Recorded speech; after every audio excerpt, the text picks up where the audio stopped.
Hello, everyone. Welcome to another forecast. I'm Dr. Claire Moon, and we're going to be talking about the first 2 weeks of February. So, sorry for the late start today. Hello, everyone. Whoop, my body is not cooperating. So, I had a little bit of a slow morning, and I think I'm going to be moving a little slower today. So, it is what it is. I don't even think, I mean, the reason I started doing these every 2 weeks instead of, every just once a month was that it was going like 3 or 4 hours. But even now, it's like, well, now these are just getting longer. So, here we are, but it still feels more digestible. So I'm happy I'm doing it every 2 weeks. There's about a 20-second delay on my audio. So if you're in the chat, I'm going to try to keep my eye on the chat, or I should say over here on the right-hand side of your screen, there should be a chat you can interact with. If you have any questions for me, just know there's a little bit of a delay there. What else about announcements? Do I have any announcements? I don't think so. Let's get into it. I'm going to share actually, I do have one little announcement, but it's not news. It's just more of a promotional point. What is my promotional point? Relationship readings. I'm doing them now, and I finally have them up on my website. Also known as synastry, which is when we compare and analyze two people's charts, compared to each other. But there's also a third type of way that we can squish those two charts together into a third chart that represents a relationship. So as long as you got birth times, I do those. But yeah, anyway, it's on my website, www.aligninglightastrology.com. It's on the booking page. And the intake form, you can put all of the information in there about you, about the other person. My only thing is that just to be clear, if the other person can't be there, I have to get their permission. So we know they're talking about them when they're not in the room. But that's really the only kind of little hiccup that I run into sometimes with folks. But relationship readings, they're on the open public menu now, if you are interested in that. And it works. I mean, I think mostly we think about, romance or, marriages, marriage partnerships, committed partnerships of some kind, but also business partnerships on that same vein, best friends, any important one-on-one person, even, children. I try to be really careful with children's charts. I have a lot of concerns reading about kids, but I do read for parents and their children, especially if there's like some special needs there and trying to communicate with their child. Like astrology can be this really great kind of back door into that relationship. So anyway, that's there. Other than that, just reflections for the month, and then we'll get to February. Um, January's been busy for me. Let me check on this chat. Who is here? I know some of you are here. Oh yeah, we got some regular people. Welcome back, everyone. Hello, Corey. Good morning. Hello, Madison. Hi, Clarkson. Hi, Fionn. Hello, Victoria. Hello, Reverend Kai. Good morning. We got Courtney coming in. Yeah, Sinister's great for everything. Great for lots of things.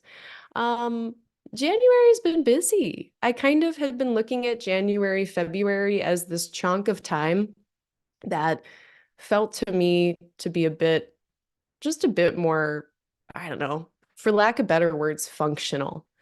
And that can mean that's such a vague description for a period of time. But I think how it's coming out for me is like things have really started to move in January.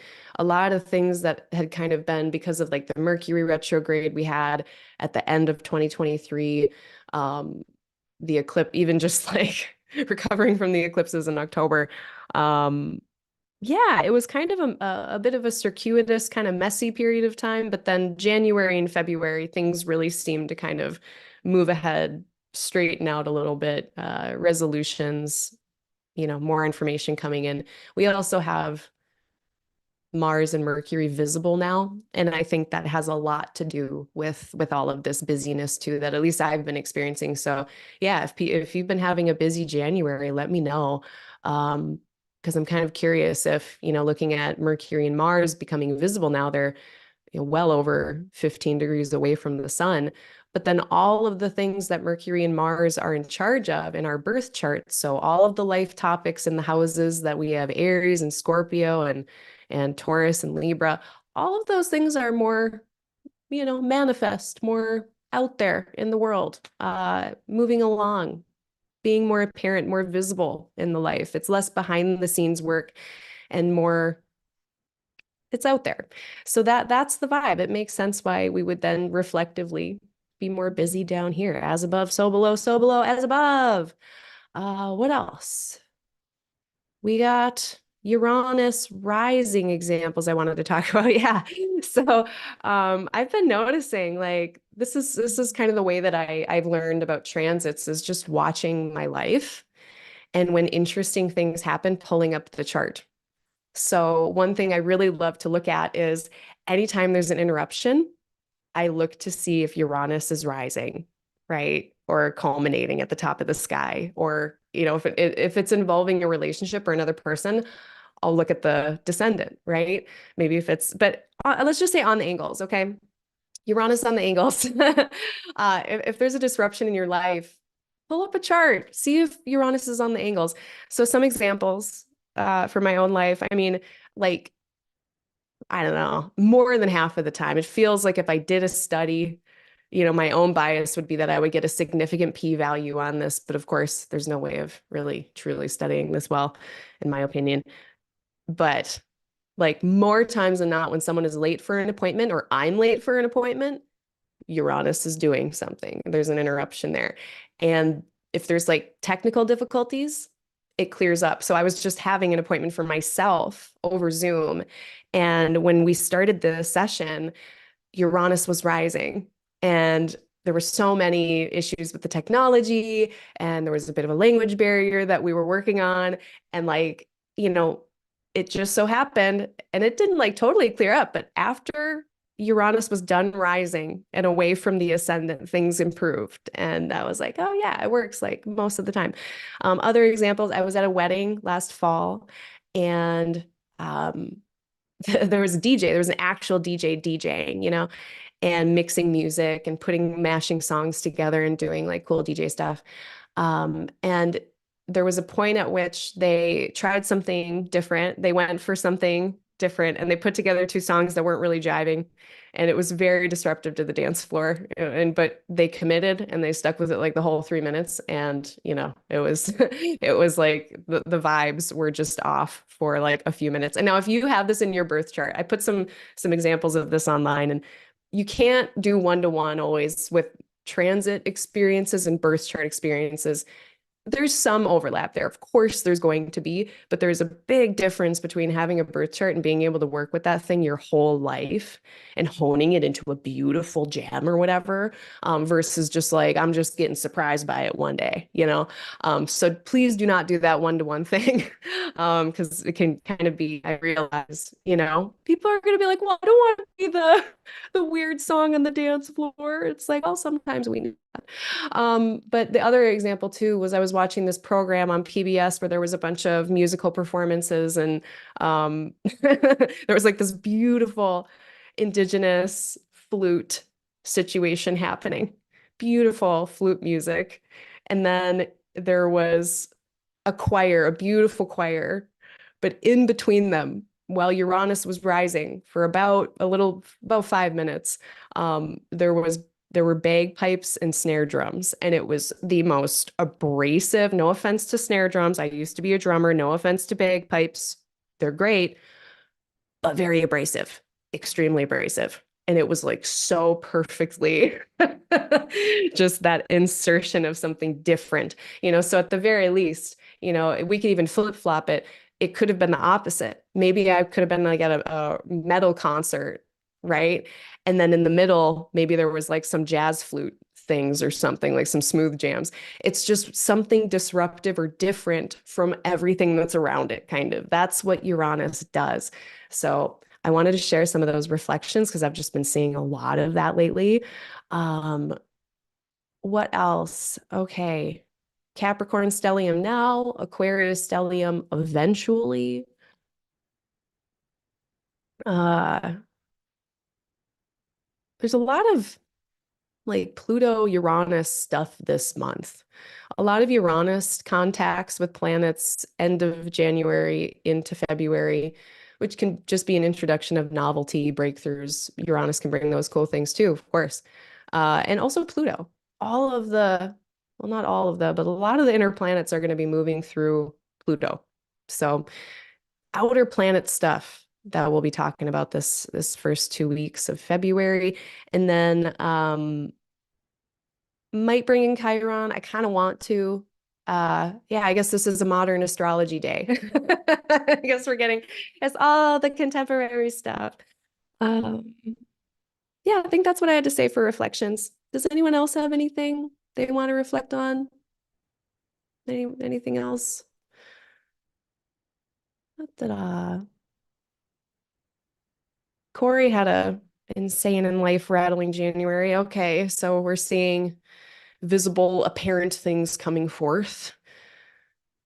Hello, good evening, Anna. Got some busy people. Yeah, it's been busy. I've been doing, well, I shouldn't say that. I felt like I had been doing an okay job balancing my life, but I did a tarot reading for myself last night, and I think my guides might have a different opinion. I got the Two of Pentacles reversed, which usually to me means like, yeah, I'm not doing such a good job at balancing shit. All right. Or I'm trying to become internally balanced, and that's always true. That's just always true. Well, thanks everybody. Thanks again for joining me today. Let's see. Let's do the dates of interest. We've got on the 4th of February, Mercury entering Aquarius. On the 6th, approximately, so about after the first week goes by, Mercury is going to start disappearing from the morning sky. So it depends on your location and other conditions. On the 9th, we've got Aquarius New Moon. On the 11th, Saturn roughly begins to disappear from the evening sky. On the 13th, Mars enters Aquarius, and on the 16th, Venus enters Aquarius. So those are the major dates we'll be going over today. And then just to throw out the rest of the month, on the 18th, Sun entering into Pisces. So we're going to get the beginning of Pisces season, which we're going to discuss more next time. Mercury entering Pisces, a Virgo full moon, Mercury and Saturn cazimi. So that's really the big note for, I think, our next forecast together is that Mercury, Sun, Saturn squish in February in Pisces. That's going to be, I need to spend more time with that. I haven't even thought about it much yet. So yeah, very, very interesting, clearly. Okay, let's talk about the first. So here we are today. Oh, see, well, let's see if anything interruptive happens. Uranus is right there. Maybe just me talking about him. You know, I believe in sympathetic magic where if like we can find a way to channel some of these energies, if I'm like expecting Uranus, I'll just talk about them and then maybe that'll be enough and we won't have an interruption. Don't make me whip out my Mercury oils. Um, we got Taurus rising right now. Yeah, this Pluto stuff. So all of these planets here in Capricorn are going to be moving into Aquarius. And as soon as they get into Aquarius, they meet Pluto. And even before they get into Aquarius, they're going to be feeling that conjunction with Pluto. So, this month when it comes to Mercury themes, communication, exchange of ideas, Mars, motivation, Venus, relationships, desires, all of that efforts, intense maybe, very powerful words, powerful motivation, powerful relationships, powerful things about our values, potentially with Venus, all, happening this first 2 weeks about. So, buckle up, I guess. I'm kind of excited and curious about what this is going to be about. And then, we've been having planets squaring Chiron, so I don't want to leave that out either. I've been noticing it a little bit, and it really depends on the person, kind of how old you are and how much life you've had to, it just depends on a billion things. But with that Chiron stuff, is it, are we more on the ouchy, difficult learning curve side of Chiron and we're having challenges we're working through? Or and or it's usually I feel like it's and or both at the same time. Am I kind of healing from noticing some progress with those challenges? And I think we're, a lot of activity with Chiron this month too. Yeah, I guess I shouldn't forget Neptune at the end of the thing too. A lot of outer and Chiron stuff. Anyway, so first of the month, we start off with a Scorpio moon. Not bad for a Scorpio moon. They've got a beautiful sextile with their ruler, Mars, who's exalted. So it's, if the moon is in general under-resourced in Scorpio, it's at least like Scorpio's doing its best to give it what it does have. You know, we also have Venus in that sextile with the moon. We've got Jupiter in an opposition, but an opposition with a benefic is great. So yeah, kind of nice stabilizing influences here. We got a trine with Saturn. So for these first couple days of the month, I know Scorpio moon, but pretty good Scorpio moon. It's a third quarter moon as well. So if we want to just kind of consider this lunation cycle we're in, the moon is about a quarter, 3/4 of the way through. And we had that new moon previously in Capricorn. Let's just go to there.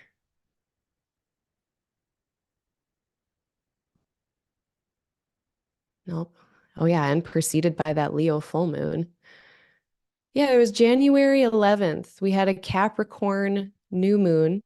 So think back to like January 11th, what was going on there in the Capricorn parts. That's always the best way to use this information is if you know your rising sign, then you can know like what house topics these things are going to be happening. And so for this, imaginary Sagittarius person, that new moon would have been happening in their second house of money, resources, skills, and talents, things like that. Anything that's a resource. Now we got the full moon in Leo. That was on the 25th, so just a few days ago. So a culmination of that. And now we have 3/4 moon. So, what final things are we wrapping up from that cycle? I'll just give everyone an example. My 12th house is Capricorn. 12th house can be about mental, spiritual, emotional health stuff. I talked about this before. I tried an antidepressant. I didn't want to, which is ironic because I was a pharmacist forever. But it almost makes us like more, if that tells you anything. But I finally caved and I, did that Saturnian thing of, I don't want help, but I probably need it. And you know what? By that full moon in Leo, I was like, it's working. I can actually be with people more. I can go out and do things. I feel better. So it worked. Amazing. So that's been my lunation. And now, bringing that to completion, now really getting into a new groove of life with that under my belt. So for you, look at the house topics that are involved and that's how I like to watch. And then doing that every month, you'll start to learn a lot just about everything, about signs, about houses, your own life. Yes, that's how we learn transits. Then we've got, what do we got? Thursday afternoon. Moon applying to a square with Pluto. So yeah, that's the thing though. At the end of Friday the 2nd, actually that's a lie. It's the 3rd.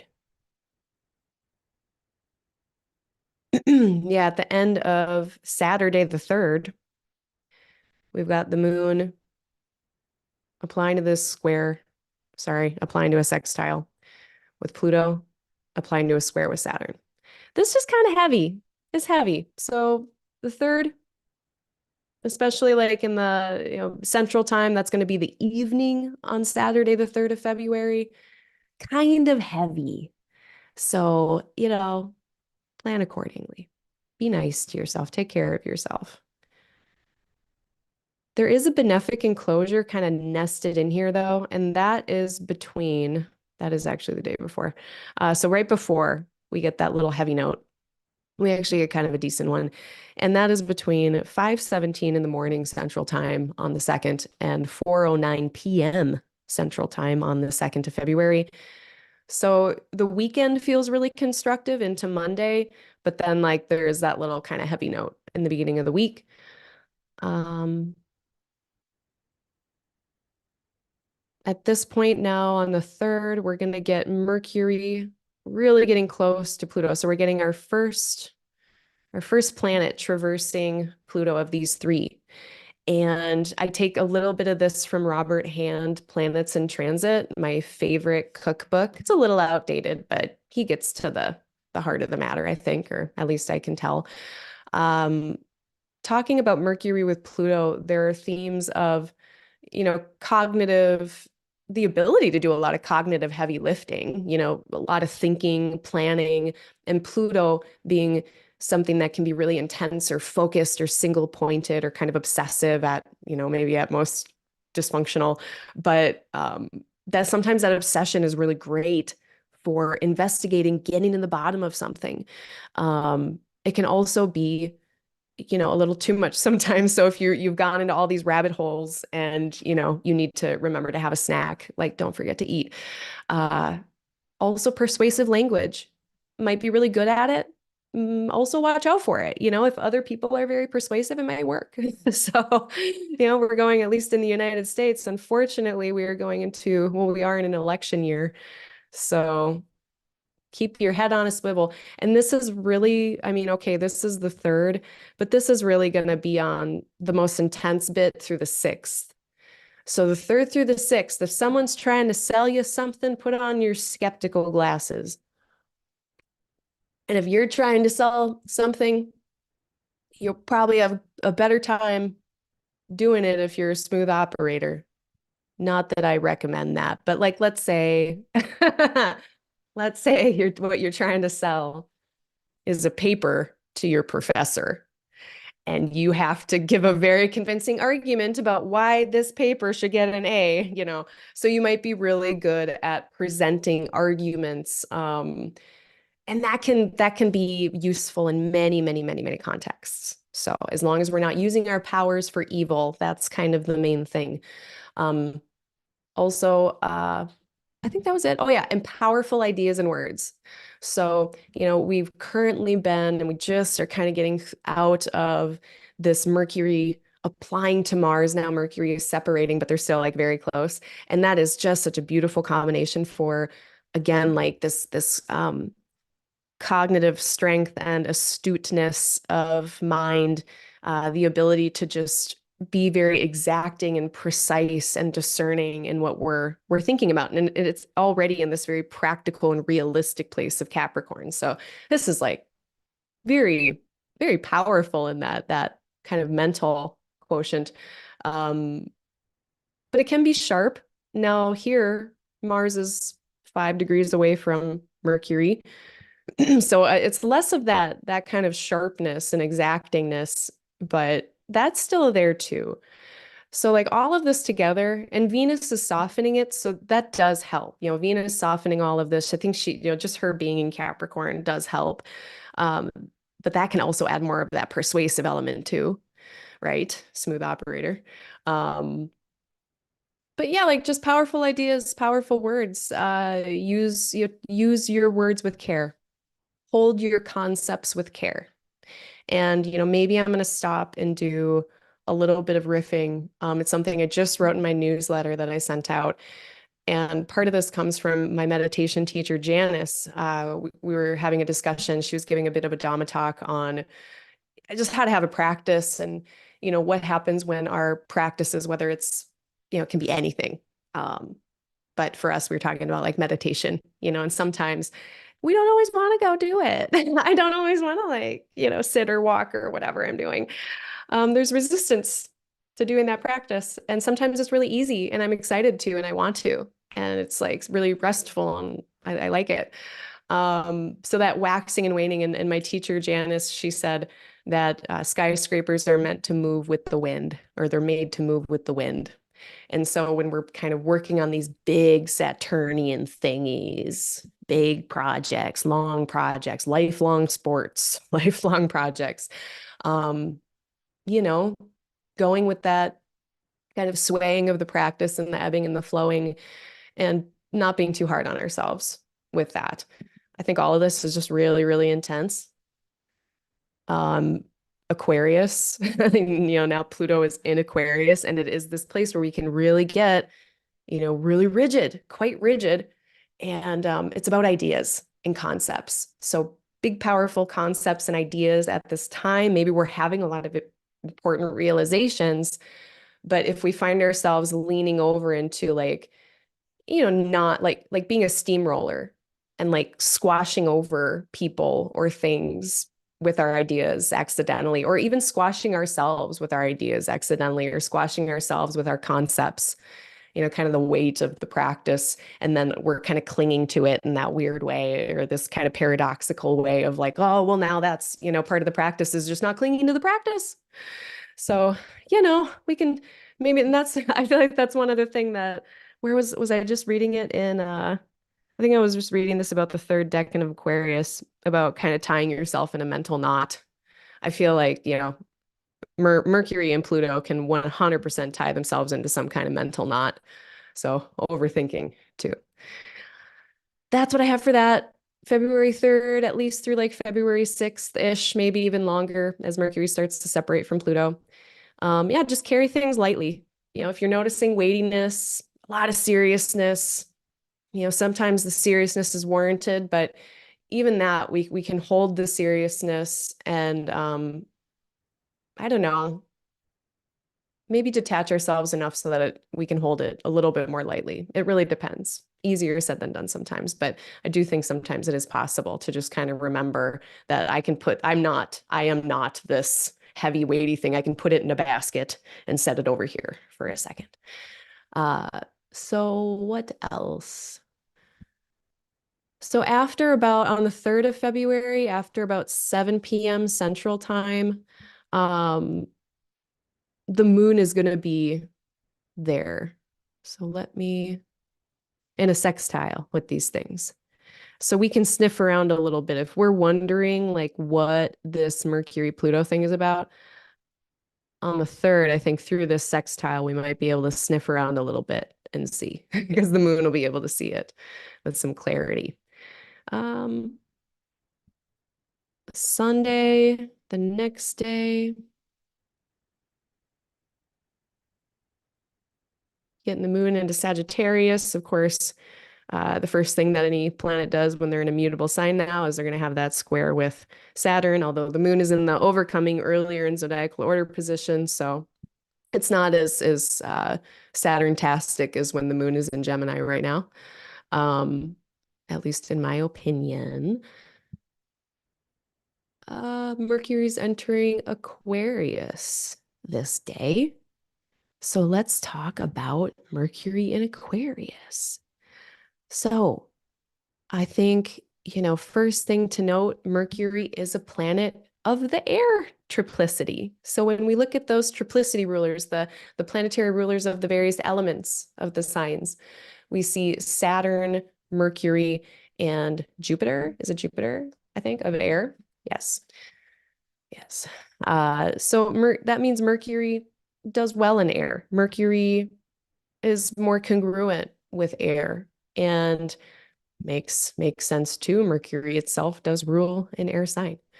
The first decan, first bound, let's take a look at where it's going to be there. I know it's in it's in its bound for the first, so what is that going to be? First 7 degrees. So, when Mercury gets in here, they've got a decent amount of dignity and resourcing and an ability to do mercurial stuff.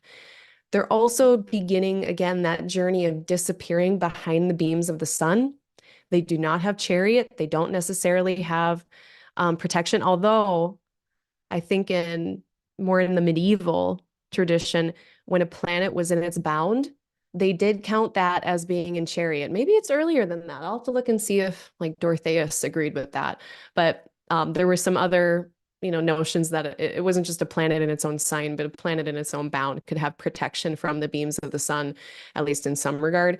So we could take that too, potentially, but let's just, at least understand that, okay, Mercury's significations are now going to get, even if they're functional, even if they're doing what, Mercury's kind of able to do what Mercury does, it's going to become quieter, more behind the scenes, under the radar, because we can't see Mercury. And so likewise, the areas of Gemini and Virgo in your chart and the house topics, maybe they're running along just fine, but they're not the loudest thing on the landscape. That's kind of how I think about that. Mercury in Aquarius, it's just so, again, this beautifully analytical, so analytical. It's still in a Saturn ruled place. It's been in a Saturn ruled place. It continues to be in a Saturn ruled place. So the tendency to be realistic or want to be realistic. Now in Aquarius, I think we get really resourceful based on that realism. It's like, okay, within these limits, I'm going to try something new. And we can get innovation and ingenuity and resourcefulness and those types of things. I always use MacGyver as an example of Aquarius ingenuity, but I also like to use it for another way. I mean, I'm thinking about it because this is in this Libra rising's fifth house. I was just talking to someone about the fifth house and trying to explain how, creativity is not just a function of watercolors or sewing or all of these more traditional artistic mediums. Mercury in this decan of Venus as well, creativity is just putting things together in a new way that you didn't expect. So I saw this, I've used this a couple times, but there was something I saw online where someone could not get the garden gate to close. It was like just ajar all the time. So they used, there was like a car seat clicker belt, that a seatbelt clicker thing. They used that. They like welded it to the gate and that kept it. So creative. MacGyver, I got a piece of gum and a paper clip. I can make a bomb.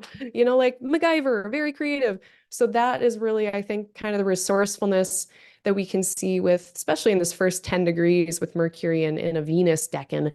And it's just going to continue to have kind of this Venus Mercury vibe, pretty much through the first half of at least the first half of Aquarius. So if you have, things to tinker with, problems to solve, planning to do, great time to do all of that in February. What else about Mercury here? They are not, at least until, what did I say?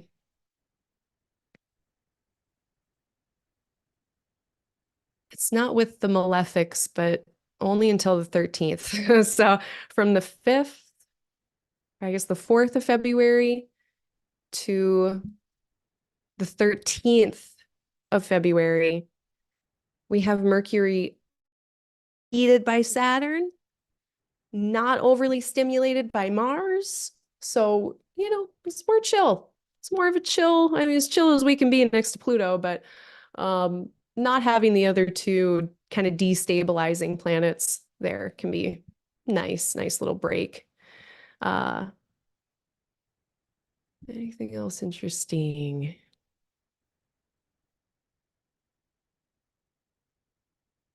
I think that's it.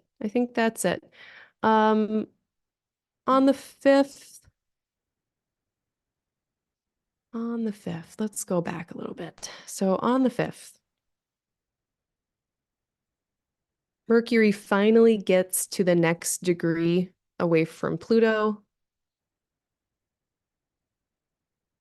Mercury's doing its disappearing. And Mercury can do some interesting things too. I mean, when they become invisible, their significations will become changed.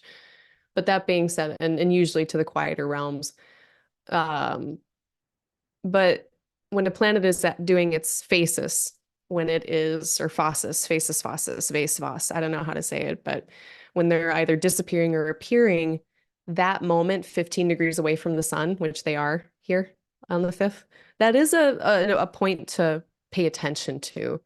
So if you are, if things are happening in your Gemini or Virgo places and you're looking for like a kind of a landmark in time to look at, this February 5th might be a good time to look at those Virgo or Gemini topics and see what's going on there. Um, and this will be the middle of Mercury's story. So when they eventually meet the sun I mean, that's not for a while, that's February 28th. So more the end of the month when Mercury meets the sun, that is the middle part of their journey. So they're really working toward that middle part of the journey. Homework assignment, if you want to think back to the beginning of this Mercury cycle, that was on December 22nd at the first degree of Capricorn. That was their conjunction when Mercury was retrograde. That was kind of the restart of Mercury's cycle. Now we're moving toward the halfway point. The sun is applying to Uranus at this time, so that was the next thing I wanted to discuss.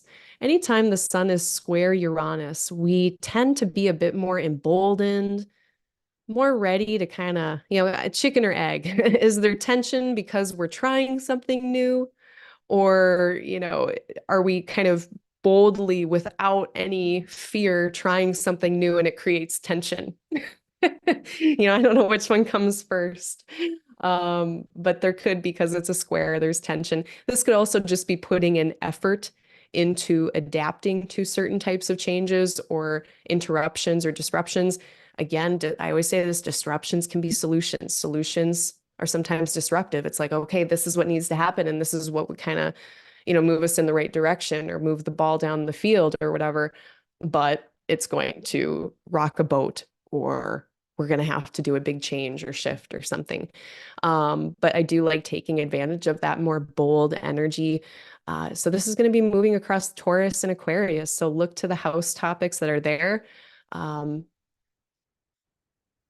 that, I mean, we were talking about February 5th. That's when the sun is within 3 degrees of Uranus. That's what leads us into the new moon too. So this square with Uranus is pretty much in the new moon. And so we're going to talk about it there too. But yeah, there's something, especially maybe in regards then with the new moon, to a new chapter, restarting something, redoing something, but something new beginning. And it could have to do with working around, working with, or because of change in the Taurus part of your chart, or instability in the Taurus part of your chart. I like, one thing that had been going on, as well. So yeah, let's just take this few days here, like the 5th toward the 9th. Venus is in a trine with Uranus. And that to me feels so like that kind of happy accident, introducing novelty in a cool way, breakthroughs with relationship, sudden insights, sudden breakthroughs with your values or about values. Venus is about our values and ethics. So I think, Venus trining this, that adds a helpful note. That feels more constructive to me, even if there's a bit of feather ruffling. Oh my God. You just heard the Minnesotan. I turned the TH into a D. Feathers. Feathers. If we're ruffling feathers, it might happen. But I think relationally, any changes a brewing could be received maybe better than usual. The trine makes me feel like changes could be, especially in relationship, could be received better than normal. Right now, if you want to think to like, okay, what might be similar that's happening right now? Mars is currently trining Uranus. Okay, not exactly the same because it's Mars. But what I've been noticing is, okay, there's disruptions, changes, but because of the trine, we're able to get through them. So for instance, like, the dishwasher broke, but we were able to install a new one. It was very disruptive. I had to put in a lot of effort, but now we have a new dishwasher. Trine. So once Venus moves through that kind of similar thing, it's like, okay, maybe something, there's a new thing in relationship I didn't expect, but we get through it, whatever it is. Or maybe I realize, the Venus, our preferences, I really like that thing, or I don't like that thing. maybe you realize you have a preference or you accept your preference and it's received well by others, something like that. So that, kind of interested in what this new moon is going to be, though, given this square with Uranus. um yeah, I said bold behavior with Sun square Uranus, authenticity, tension in those endeavors, and carrying through like the ninth with that new moon. There is a benefic enclosure on the 6th. There's a few little ones here at the beginning of the month. On the 6th, that starts at 7:40 p.m. Central Time. So let's go there.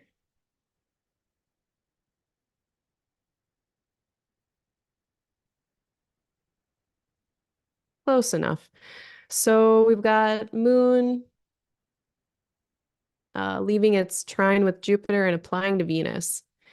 And that starts about 7:40 p.m. Central Time, and that extends until 2 p.m. the next day on the 7th. So that's fun. Benefic enclosures, it's like whenever the moon is in Scorpio or Capricorn and there's a benefic enclosure, I think a lot of times it's not that it's like a slam dunk or like it's this great little oasis of time, amidst whatever.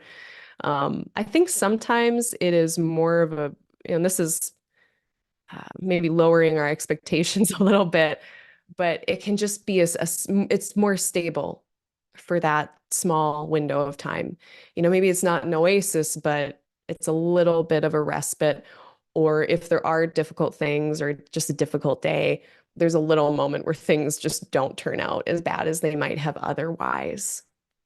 So that's how I've kind of been experiencing, seeing, treating a kind of, I guess, challenging moon terrain when it's in a benefic enclosure and it's supposed to be all amazing. All right, what else? On the 7th, the moon starts to hang out with Mars and Venus.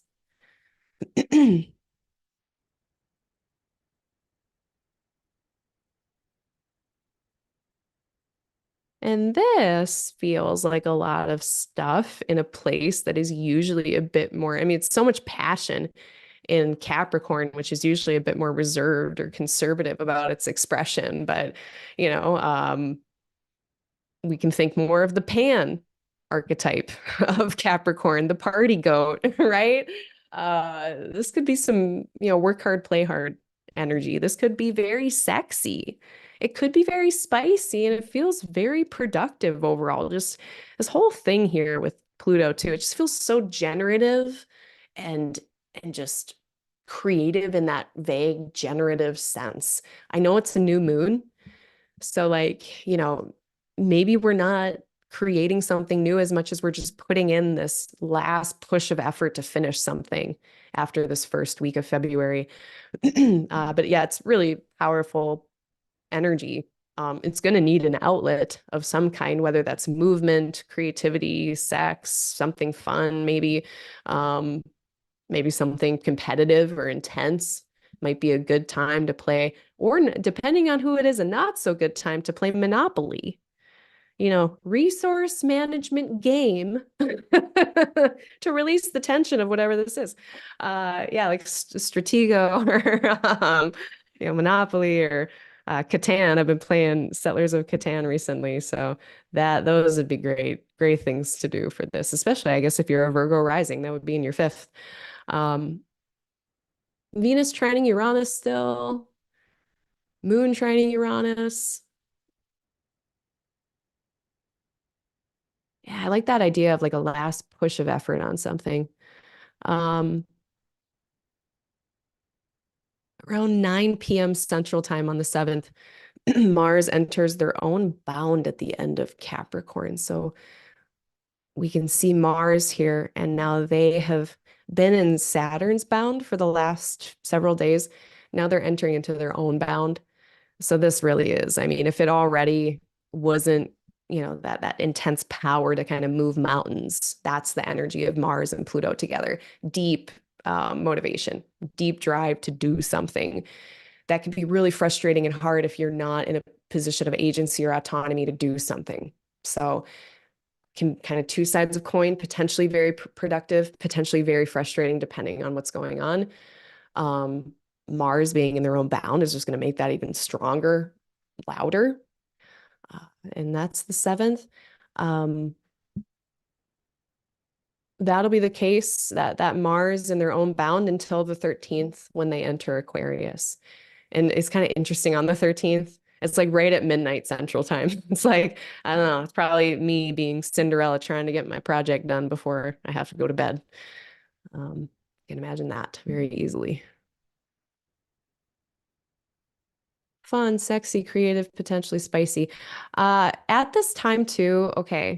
So I had this kind of funny meme. Is my thing safe to share? I think so. So with Moon in Capricorn, with Moon in Capricorn, with all this passion and that earth sign of Capricorn being more internalizing, that feminine nocturnal energy that is slower, more responsive, more internalizing, I can definitely get the potential for, if there is a lot of passion and there isn't an outlet, describing how I handle my feelings. Squish Cat squashes the garbage down with his squasher downer. So if you're squashing your feelings down with your squasher downer, you might want to watch that a little bit on, especially like the 6th and the 7th, uh, maybe even through to the 8th, you know. So what else? I guess that kind of it really brings us into this new moon. So I guess we should talk about that. Before I do, let me check in with the chat.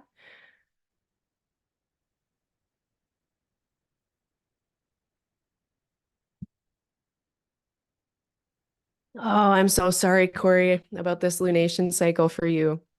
Yeah, not even, my more constructive example was still like about depression. It's just like, how good can we get? Yeah, it really depends.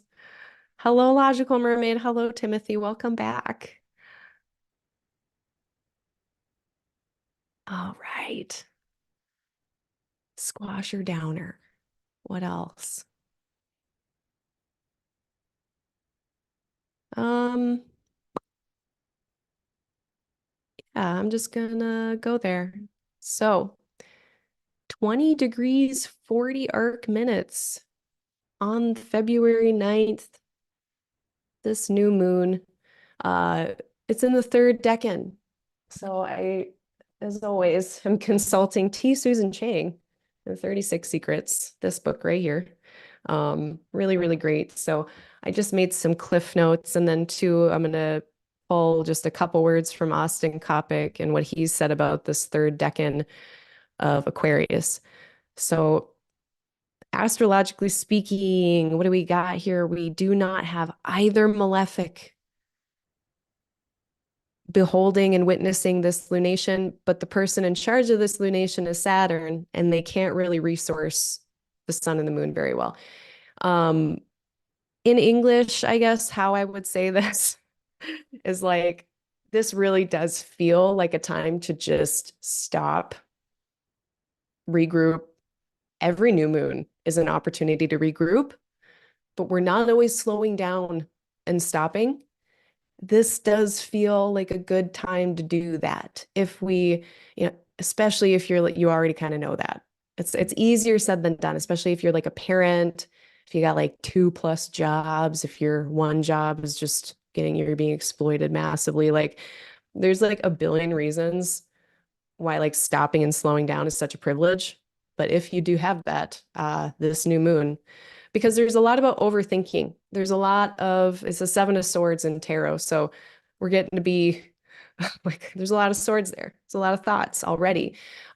T. Susan Chang talks about what happens if the 7 of Swords, that prolific kind of analysis, cost benefit analysis that can happen in Aquarius, it can turn into that 8 of Swords where this, what is it? The Smith Rider-Waite tarot where the person is like kind of bound up with some ropes and they can't move and they're all like stuck because of all of their thoughts and the swords. So we don't want to get it to that point. So that's why I'm kind of saying, maybe slowing down would be good because the amount of just thinking that's happening here. And if that wasn't enough, we have this powerful Mercury-Pluto combination in an air sign. That on its own is already too much thinking more than likely. So yeah, the recipe here for just thinking yourself into knots, yes. And this is where Austin Coppock comes in. And I remember him saying something about cutting a Gordian knot. It's like I think, and I just can't figure it out and I can't reconcile it. And eventually I'm just gonna cut through the knot and be done with it. That can be how things are around February 9th. Maybe we're at our wit's end with something and we just find a way to do a reset. I guess another way, so now these are my notes from T. Susan Chang. They mention the divided mind. That's how they open this part. And really, again, they're coming at it more from these tarot correspondences. So the Seven of Swords and the divided mind. Internal conflict. It sounded to me like cognitive dissonance, conflicting thoughts. They use the phrase doubleness of intention, and they talk about that card of like the person who's got the swords, and it kind of looks like they're stealing them, but they brought up this really great point that their legs are going in one direction and their eyes are going in another direction. They're kind of, you can see it in the card. It's kind of split in that way. But on the other side of that coin, flexibility of mind, resourcefulness, holding space for conflicting things, which is why, it's so hard to think about maybe is we are considering a lot of things and allowing for there to be contradiction. Effort wasted, a place of futility, the overthinking. And then there was another quoted phrase, competition for resources, abundance, and theft. This is an air sign, so trying to think about that in terms of ideas, it might be that sense of, trying to, like this journey of going through the 5, the 6, the 7 of Swords. We're really leaving a place that's like not good enough. We're trying to, make our own way out of nothing and having to be super resourceful in Aquarius to get there. And by the end of things, it's like, I am just trying to make it. So it's not like, abundance and theft. It almost at the end of Aquarius seems like a matter of life or death. It seems like, all you're doing to kind of get by. That feels like the energy. So if this new moon doesn't feel like the most warm and fuzzy new moon we've had, I wouldn't be surprised. It doesn't feel like a warm and fuzzy new moon to me. It doesn't feel extremely restful. It feels mentally restless to me. So take care of yourself in the ways that you need to. If you're a journal writer, might be a really great time to be writing in that journal. If you're a meditator, and your minds are all over the place, so be it. That's how it is. Just watch it. Yeah, perception and realities. And then last little quote from T. Susan Chang, the trickster, the shapeshifter. Having to be resourceful and kind of be here and there and be two minds about things. And we can get, things that are tricky. So some of the examples that they gave for like everyday 7 of Swords when they saw that. One of the examples was like forgetting the wallet on the way to the grocery store. There's always like some kind of back and forth or something to work around, or tricks that we have to deal with. There's that square with Uranus. So that's the other really important point is that this is not adding any level. I know Jupiter's there, and thank God for it. Jupiter's there, they're helping improve stability, but Uranus is here really making that challenging in the first place. But we're also kind of getting to this period of time where it's like, maybe the rubber is meeting the road. We have to just deal with and adapt with whatever's different. So Mercury is going to be applying to that square with Uranus all month. I will talk about that in a little bit, but there can be, this is just another signature of mental activity, mental stimulation. So this just feels like a very, for it being a new moon, yeah, again, it feels really stimulating. So, maybe one more positive delineation of this could be maybe this is all happening around something you're really excited about. Like, I really want to get going. There's a lot of limitations. These are these things I want to do. Really overthinking it. And, my mind is just churning, making this 10-year plan. And it's kind of tense, but it's based on this maybe Jupiterian inspiration or aspiration or opportunity. So, it might not be all bad, but again, it's just not a very restful full moon. Um, mm, I like to also look at the last aspect that the moon has before it reaches the sun and the next aspect. So the last aspect, and this kind of plays into that, the moon is going to meet Jupiter. That's the last aspect that the moon makes. So it is really having that last conversation before the new moon with Jupiter, who is more positive and hopeful and optimistic and inspired. New moon happens, and then the moon is going to conjoin Saturn, which is that discussion about limitation or delay or the responsibility that it's going to take to do the things that we want to do. So, amongst other delineations, but it's not the most carefree aftertaste with this new moon.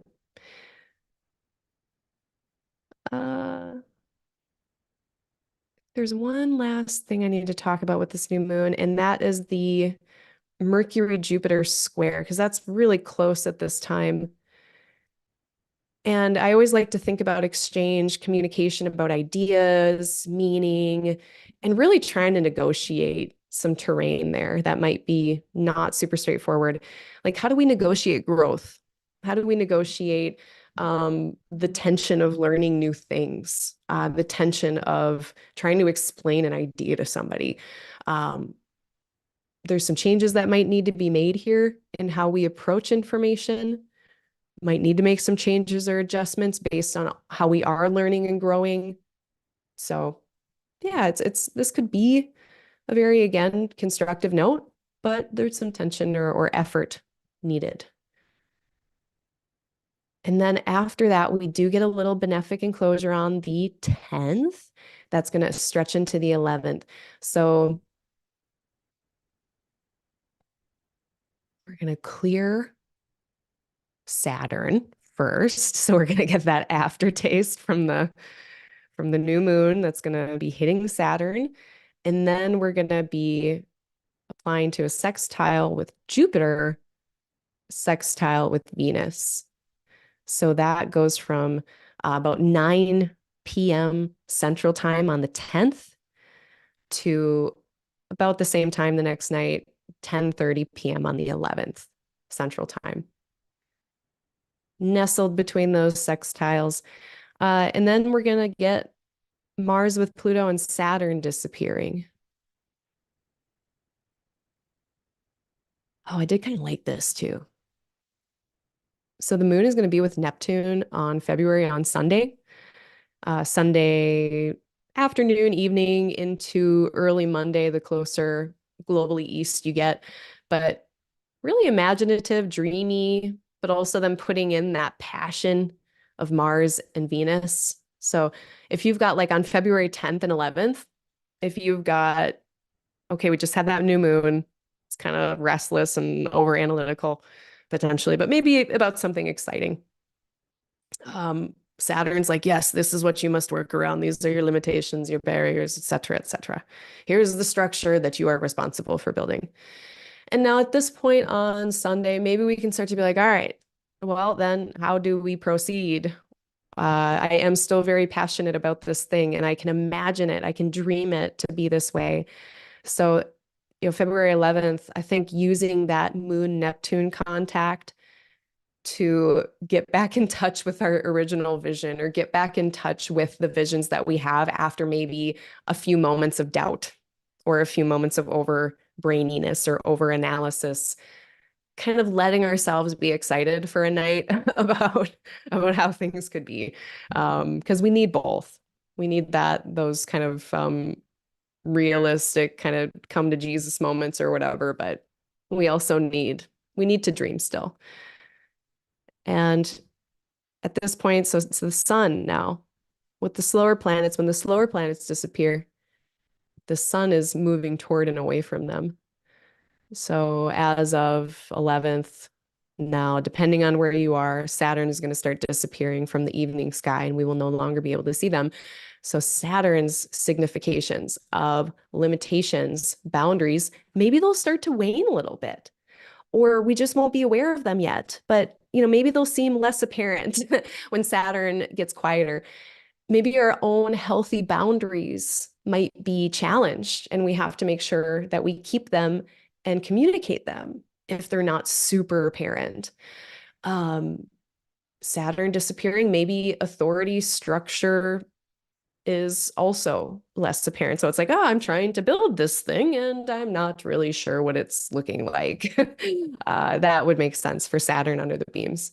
But whatever Saturn is doing, it's going to get a little quieter now. And maybe like, okay, Saturn, hypercriticism, judgment, othering. Hopefully that gets less too. Sometimes we can be a little harsh, maybe on ourselves, maybe on others. And Saturn under the beams, maybe not as loud, maybe not as visible in those ways. As long as, okay, well, we could put that another way.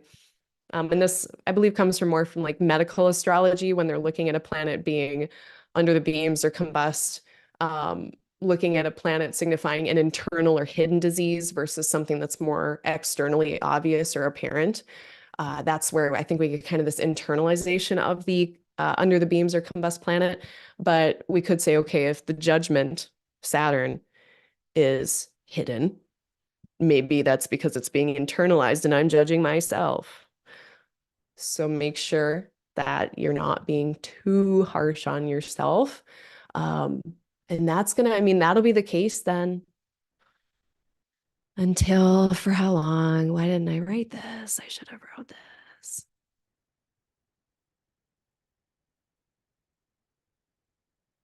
Okay, let's just say that's like March, the end of March.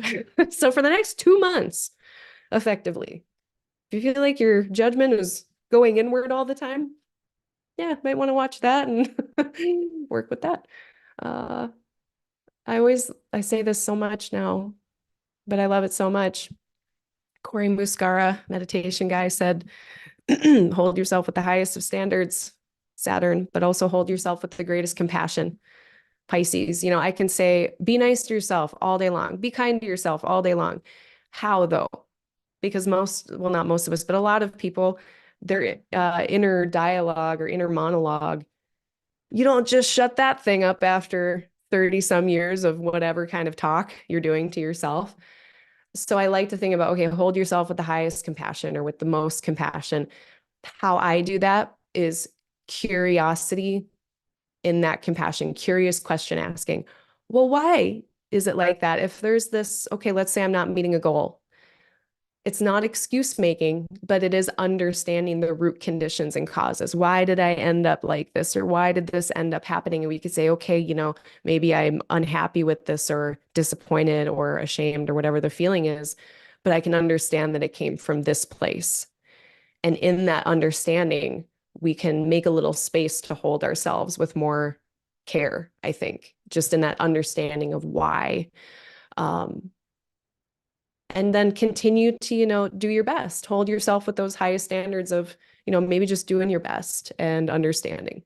So I think that's going to be a bit of a learning curve for a lot of us, even the next 2 years as Saturn continues to move across Pisces. Okay, what else? Mars is with Pluto at this point.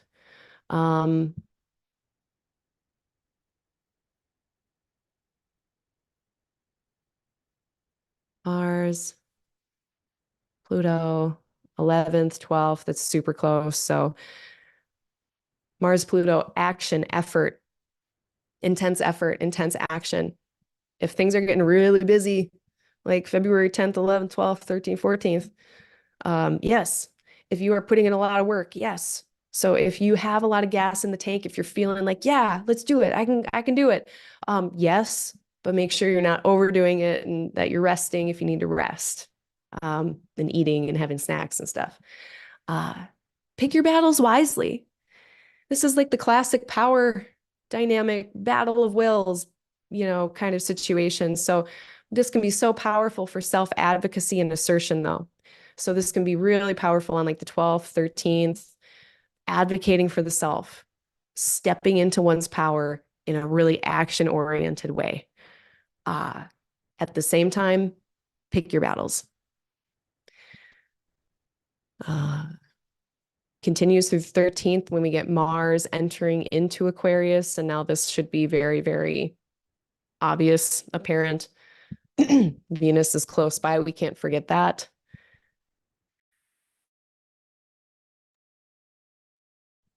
On the 13th, the moon is in Aries, and 12th and the 13th.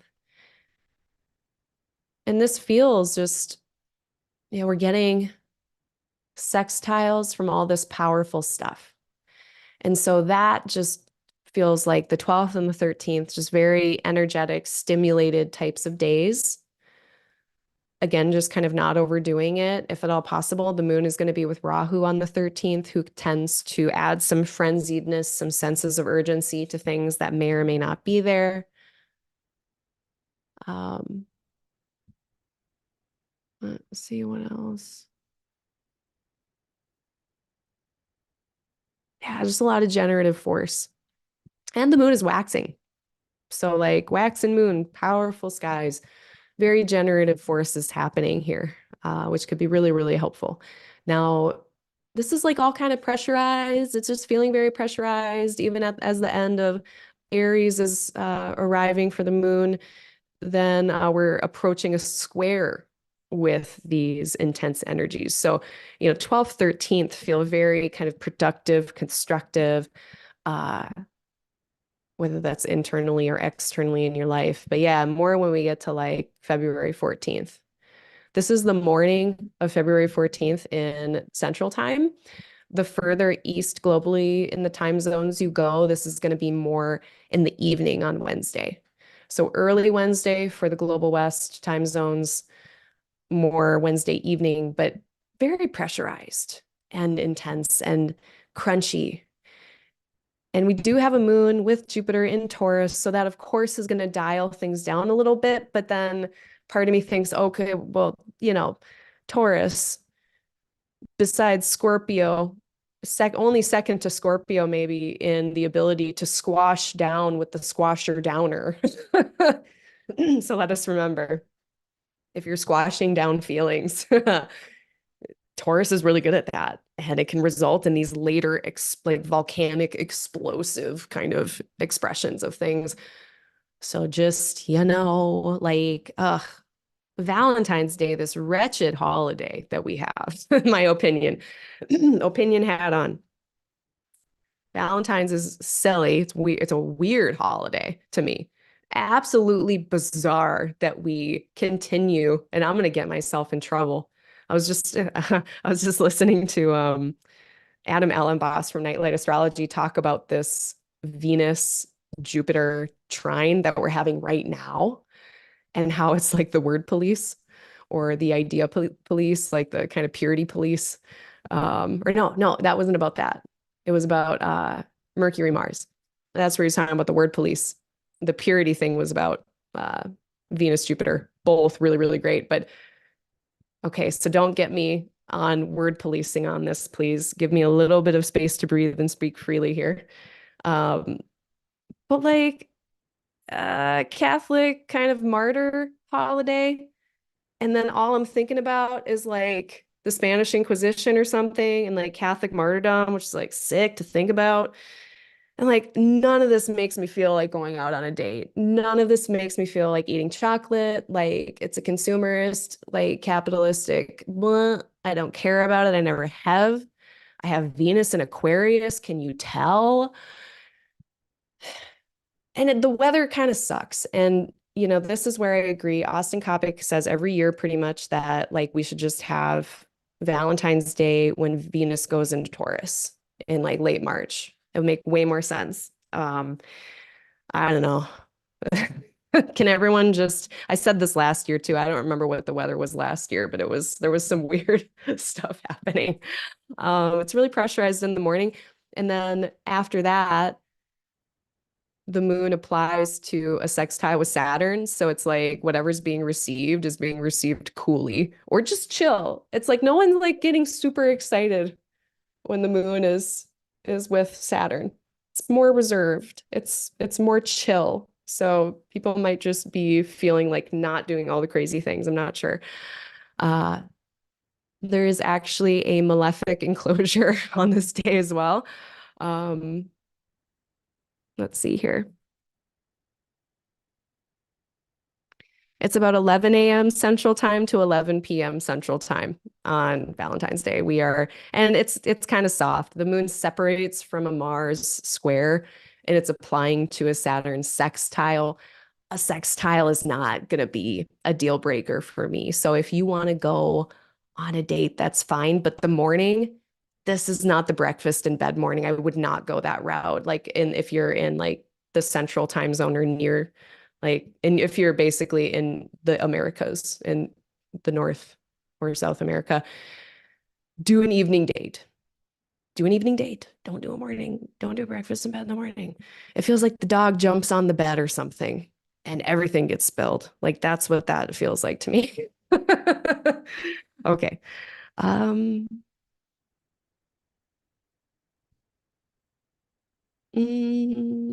Mercury's applying to a square with Uranus. Which just adds to it. This is very fast-paced. Robert Hand talks about it being fast-paced. For me, I always just like Mercury and Uranus square. It's like Mercury retrograde protocols. There are disruptions, there are interruptions, there are miscommunications. So just prepare for all of that, if the dinner reservation falls through, have a plan B or something. If someone's late and you miss the dinner reservation, just have plan B. There could be some serious interruptions here. Uh, and also breakthroughs and insights, but it's a square. Yeah. Last thing I'll end on here is Venus going into, yeah, I didn't end up talking about Chiron as much. Venus going into Aquarius. So the last of the planets. So, okay, this is something else too that's really interesting and like last year at this time, I was on the dating scene and I did not have this to deal with. Uh, if I had, so if this were me right now and I was giving advice to myself, I wouldn't be putting first dates here. This is not a first date thing. This is a recipe for dopamine city. When I think of Pluto, Mars, and Venus together, I think about the reward pathways that are online in your brain when you're in love and when you're on cocaine because it's the same exact place. I should put the TED Talk down below by Dr. Helen Fisher. She is a neuroscientist, biologist, sociologist person.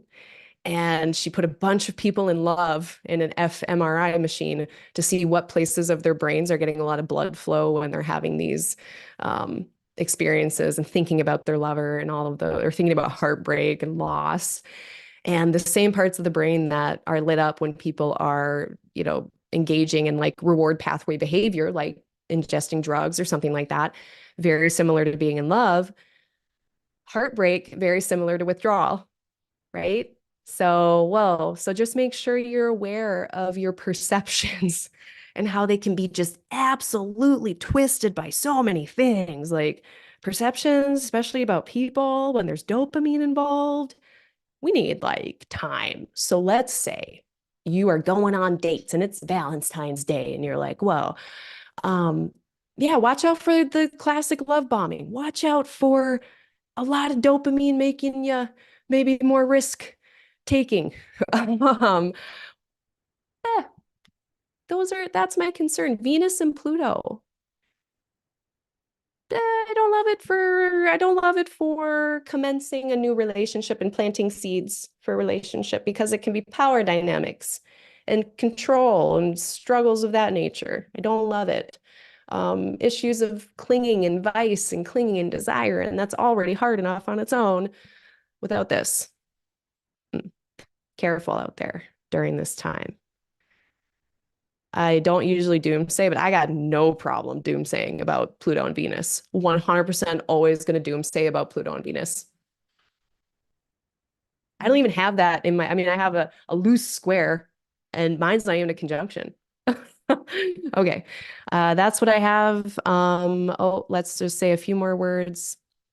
So Venus enters into Aquarius on the 16th of February. And this is going to soften up what Mars and Pluto have been up to in here. So, for me, I'm an Aquarius rising. This is like right on all my ascendant and stuff. So if I'm feeling like, mid-February, if I am like feeling kind of intense or grouchy or, you know, I guess just kind of heavy or brooding, like I feel like, or Pluto can do. And if I'm kind of restless or sharp or pointed with Mars, when Venus gets in here on the 16th, that's going to be very, very helpful in smoothing out any kind of rough edges on this and helping us to remember that, okay, if I want to do just like an intense amount of work right now, I also at least hopefully want to enjoy it and have it be, somewhat helping my stability in my life, Um, I think let me see if there's anything else about Venus. I'll probably talk about that a little bit more when we meet again. Yeah, so I had mentioned right now with Mars, Venus, and Pluto all together, we've got these themes of ethics, preferences, and values. Venus, what do I value? So, I mean, if you're getting into, or if themes are coming up mid-month of, power dynamics, especially with like ethical challenges, ethical dilemmas, um, power dynamic issues in relationship, um, motivations and intentions, and like why are people doing these things that they're doing in relationship, where we're placing our effort and our motivation, where we're kind of placing our desire, like our pursuing of desires. Like, is that whatever we're chasing, whatever our little loins are on fire about, is that in alignment with what brings us closer to what we value, or what we're chasing kind of bringing us further away from what we value? If you're having a hard time over February, kind of deciding, or you're overthinking things or overanalyzing, there's nothing wrong with doubt and analysis. They help us to investigate so we can make a better decision. But if we find ourselves in these kind of doubt or analytical loops, what I do is just always come back to values. What do I value? Do I value peace, kindness, making my own schedule, having this type of relationship versus that type of relationship? What do I value? Are we getting there or are we not getting there? It can really, really help to just par down what you're trying to decide on. The Sun square Jupiter, I haven't talked about that much, but pretty much all month, I mean, Sun is squaring Jupiter, and that can just be really invigorating, just adding kind of more energy and vitality to some of the configurations this month. And most of the time I warn about, just being temperate with Sun Jupiter, because it can be, taking on too much, saying yes to too much in this moment of feeling very vital. But I actually really like Jupiter being involved because the rest of the sky is so heavy and kind of intense that I think Jupiter kind of throwing in this square is throwing in a little bit of levity into things, which is nice. Uh,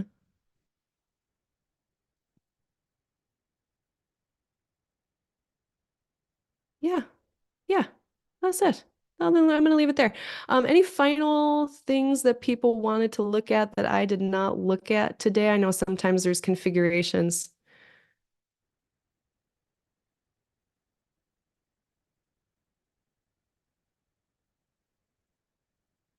All right. We got a Saturn conjunct Pisces ascendant. Oh, so you got a front row seat for this Saturn return. All right.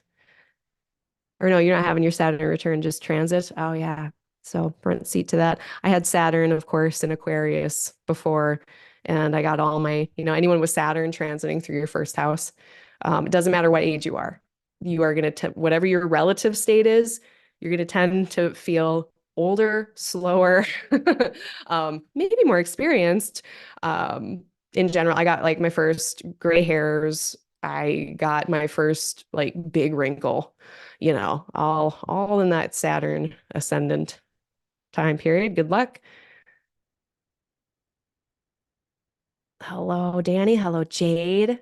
Hello, Tracy. Yeah, Valentine's Day. We're gonna talk some shit.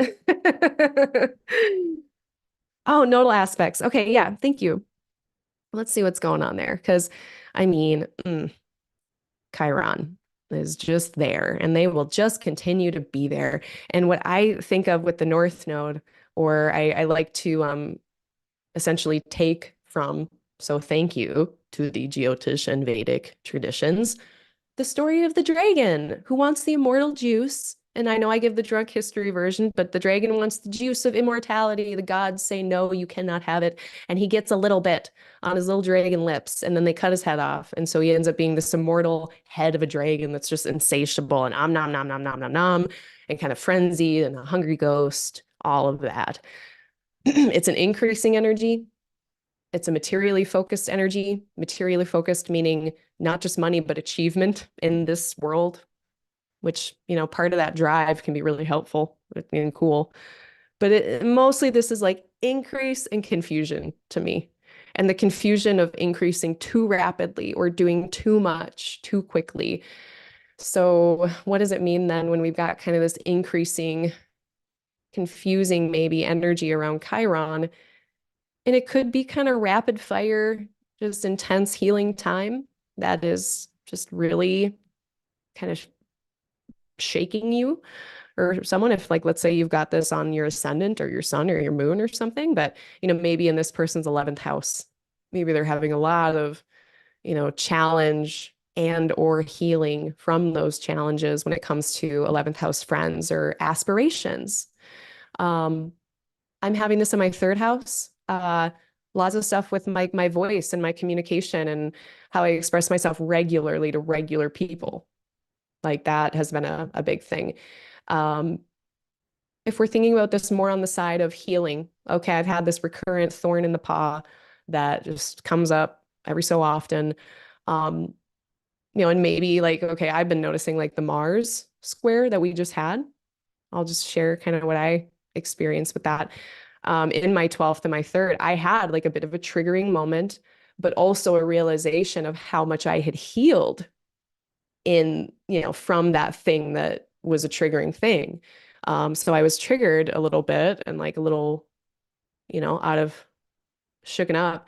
But then I was also seeing in that moment, things are different now, and I'm better now than things in the past. So it was kind of jarring, that square.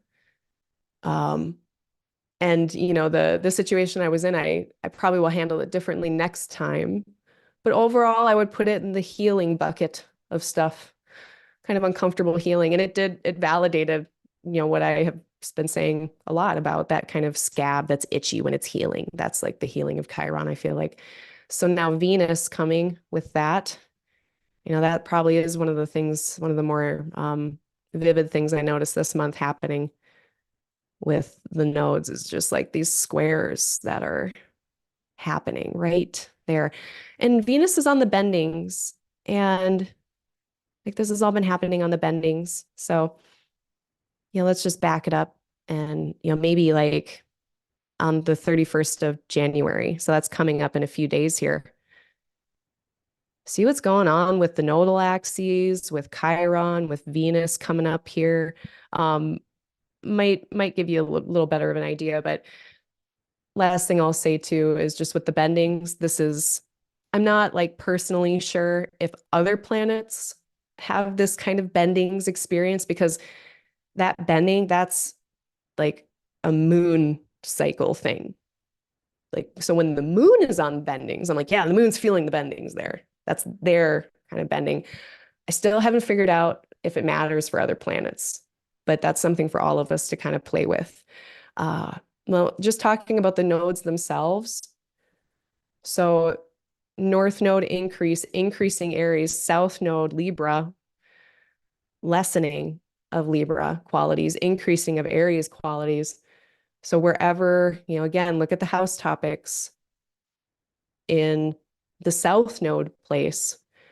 What is the bare minimum essential that I can do here and have this area run how it needs to run? So like for this person, let's say fifth house stuff. Okay, kids going okay. Or art projects going okay. Sex life, whatever it is.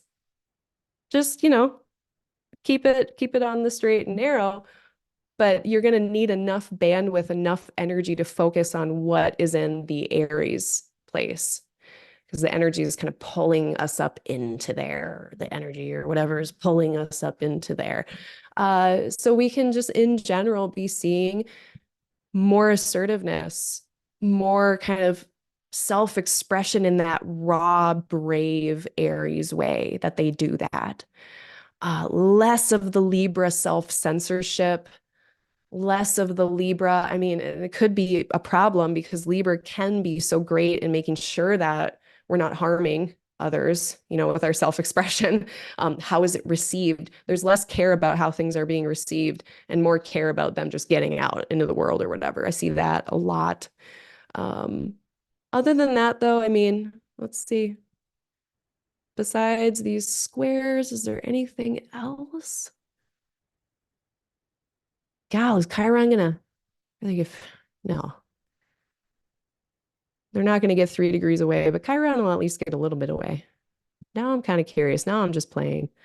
I want to see if, no, so they'll start separating for good this month, Chiron in the North Node. So that's, like to see that. Sun is going to be in a sextile. I don't really care about that necessarily. Oh, the sun, or sorry, Mercury and Mars are exactly square the node today. Yeah, that's all I got about the nodes. Next eclipse is March 25th. So we're kind of getting past that middle part, right? Anything else, anyone? Oh, good. You asked about Chiron with Rahu. Hopefully I can help give some ideas to play with that then. Hello, Holly. Hello, Tim. Oh, hi, Tim. Then you get it. You get that Aquarius stuff. Also Aquarius. Oh, we can be fun times, can't we? I don't think I have any other notes. So yeah, thank you everyone so much. Let me think if I have any announcements. I don't think so. Just thanks everyone for joining me today. If you have any questions, if you're really listening to this later, put them in the comments below. I do try to keep up with those. Sign up for my newsletter. That's where the discounts come from. So if you want to get discounts for my services, sign up for the newsletter. I have a link for that below. I just sent out the newsletter, so you'll probably miss that one. But I always have a discount code running of 10% off if you use the code Astrology Podcast in affiliation with Chris Brennan and his referral list. I'm running a code right now for its new clients. So new birth chart reading, new forecasting, new client forecast, or tutoring or mentoring. I do tutoring and mentoring for Hellenistic astrology, or just astrology and practice in general. Sometimes I have people come if they're like me and they just don't have other astrology people in their life and they need someone to talk to about their chart or astrology, in more of that kind of way. Tutoring, mentoring is great. 30% off. Use the code WELCOME, WELCOME, welcome. And that is the code, 30% off. And that is running until the 1st of March. We got discounts. We got synastry readings. My books are always open. I think that's it. Email me if you have a question, concern, comment that you want to send me in an email. That's aligninglight.astro. I had to think about it. aligninglight.astro@gmail.com. The astrology part is shortened. Okay, everyone. I hope you have an excellent couple weeks. Oh, and then the next time. So I will be here again on the 11th at 11:30 a.m. Central Time, February 11th for the second part of February. And then I do have a question and response. I learned something from some of my meditation teachers. They don't call it question and answer. They call it question and response, which I love much more because, I mean, to be real, like it takes a little bit of the onus off of me.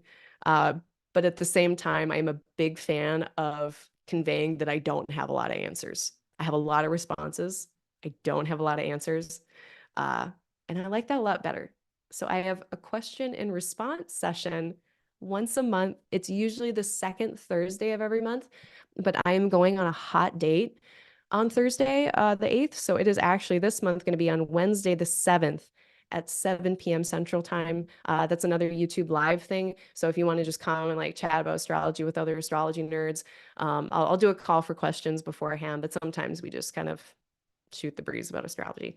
Okay, I think that's it. That's it. All right, everybody have a good couple weeks, and I will talk to you on the 11th. See you later.